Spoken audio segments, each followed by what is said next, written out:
এক রহস্যময় হরিণ।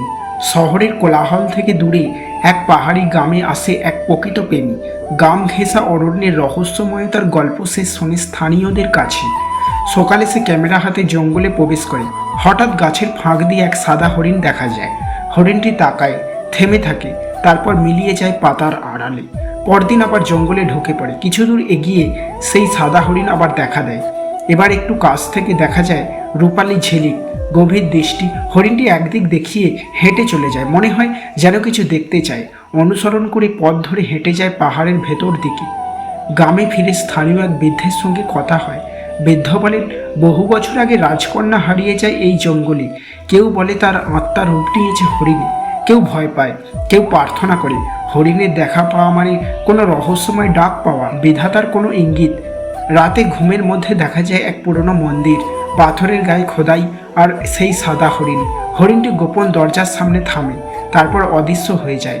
ঘুম ভেঙে মনে পড়ে হরিণের দেখানো পথ যেন এদিকেই ছিল। সিদ্ধান্ত নেয় এবার সে সত্য জানবেই।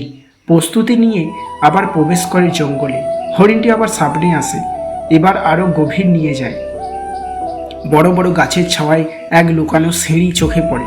মাটিতে শুকনো পাতার গন্ধ, বাতাস ভারী। নিচে নামতেই দেখা যায় এক রহস্যময় গুহার মুখ। গুহার দেয়ালে চিত্র আঁকা এক রাজকন্যা, এক সাদা হরিণ। নিচে লেখা, আত্মা শান্তি চায়, সত্যকে স্পর্শ করো। হরিণটি এসে গুহার কেন্দ্রে দাঁড়ায়।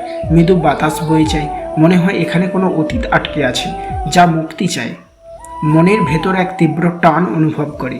নিজের প্রিয় ক্যামেরা রেখে দেয় গুহায়, মাথা নিচু করে হরিণের দিকে চায়।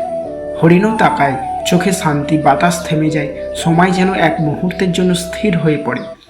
হঠাৎ চারিদিকে আলোর ভরে ওঠে, গুহার দেয়াল কেঁপে ওঠে, দরজা খুলে যায়। হরিণটি ধীরে ধীরে পেছন ফিরে চলে যায়। রূপালী আলো ছড়িয়ে মনে হয় এক আত্মা পেয়েছে তার মুক্তি।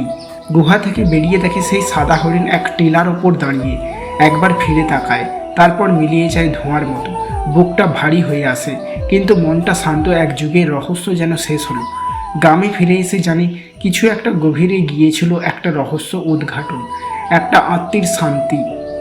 জীবন এখন আগের মতো নয়, প্রকৃতি যেন আরও আপন, আর অরণ্য একটা অদ্ভুত বন্ধুর মতো।